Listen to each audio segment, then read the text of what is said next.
What's up everybody, it's RobinGaming here. So it's already been a week since the E3 press conferences took place. Unfortunately, there was no time in between them all to do my reviews and stuff, so yeah, I haven't really been able to specifically talk about any of them in general, which was quite a shame. I did want to do that earlier already, but because last week was kind of hectic for me, it was the last school week and stuff, I just wasn't able to do so, and therefore I figured, like, what the hell, I'm just gonna still do it. I really want to talk a bit about it, because there's one question in particular that many people always ask themselves after E3, and that is of course, who won E3? Now, I think it's safe to say, of course, first of all, I'm not going to talk about any of the third-party companies like EA and Ubisoft and Square Enix. They all had press conferences, but in the end it's all about the consoles, right?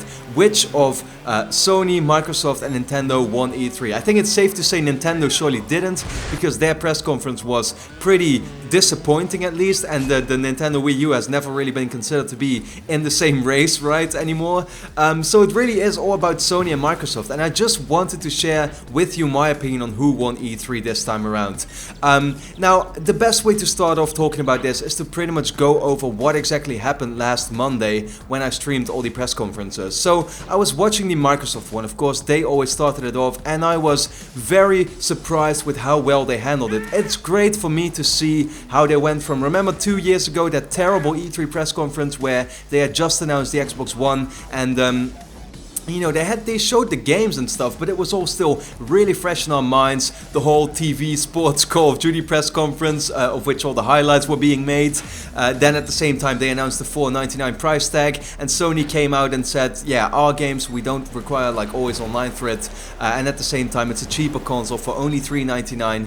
Sony won hands down that press conference, and therefore, with that being said, that was still very fresh in our minds, and these days Microsoft is really focusing on the games, and that was what was so great about this one. It was game after game after game, and still, if you look at it right now, compare the Xbox One to the PS4, it is safe to say Microsoft has the better games right now, at least for this year, right? They've got Rise of the Tomb Raider, they've got Halo 5, they've got Forza, and a couple more games that I definitely forgot already, but yeah, they have got the games coming out in the fall, during November and stuff, when we all really want them. Sony doesn't. So when I saw that press conference, I was like, it's gonna be very hard for Sony to top this, and then, you know, add to that the whole backwards compatibility announcement that Microsoft had, where people were blown away. We were all like, okay, now that the consoles are out here, you know, they don't support backwards compatibility, so that's not something that's still going to be coming up. But Microsoft proved us all wrong, and the Xbox One now does support backwards compatibility with the 360 for at least several games, with more being added in the future.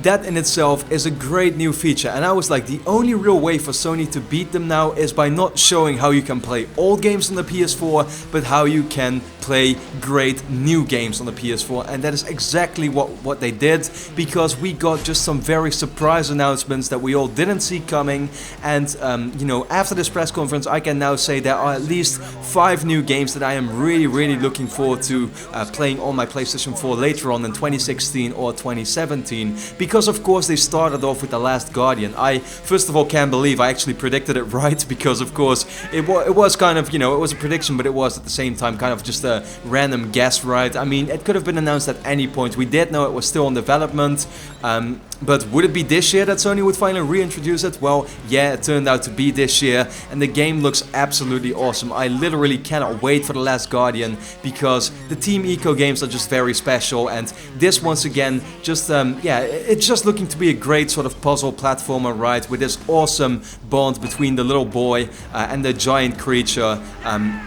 Yeah, I can't wait for that, but it was basically 3 big announcements, right? 3 massive announcements that nobody saw coming, and those were 1, The Last Guardian, 2, the Final Fantasy VII Remake. Once again, there I'm like, you know, Final Fantasy, I never got into this series, I've never played any of the games, but because Final Fantasy VII is really regarded as one of the best games of all time, this has, like, more than ever now has my interest, and I think I'm actually probably going to buy this one, and it's going to be the first Final Fantasy game I get to play myself, and not just that, no, I'm starting right with the best one ever made, a remake of that's going to look, you know, really like up to par to today's game. So I myself even can't wait for that. And then there was Shenmue 3, one of these other games that diehard fans have been asking for what, 14 years now or something, I heard. Yeah, that's insane. I had always heard of the game, I'd never really seen it in action or you know, known much about it, but because it was now announced, I was like, holy crap, you know, these announcements are just insane. These are announcements that if we had gotten one at this press conference out of these three, we would have already been more than happy, or at least the diehard fans of those franchises, right? And in general, it would have been looked back at as being a great conference. No, we got three of them, that's insane. And then on top of that, of course, there was an Uncharted 4 demo to top it all off, which is the game I myself am really looking forward to, and I thought it was a really impressive demo. And then there was stuff like Horizon from Guerrilla Games, which looks like the most insane looking great new IP coming up that I just can't wait to play. You know, that's pretty much the new IP I'm looking forward to most at the moment. And not just that, we got like a new Hitman announcement, we got we saw some stuff of Battlefront, we saw Black Ops 3 kind of like now making the shift, Call of Duty in general making the shift to PlayStation, which I would see as sort of like the low point of the whole press conference, is the announcement of Call of Duty now being associated with PlayStation. Like, that's a pretty big announcement, but it fell completely, you know, it was just less important than anything else we saw at this conference. And then, did I already mention Hitman? I don't know, but that was also announced, and therefore I am looking back at this now thinking, you know, I think it's for sure that Sony won this year's E3, and it is not because they've got the best lineup for this, you know, year, because Microsoft does, there is no denying there, but Sony had the surprises. And if there's one thing that beats great, you know, new footage of already existing games, if there's one thing that beats backwards compatibility so you can play old great games, it's actual new great games that are very big surprises and you just didn't see coming. And I already can see that people are now going to say, well, Robin, it's easy for you to say that Sony won because, hey, you've got a PlayStation 4, you don't have an Xbox One.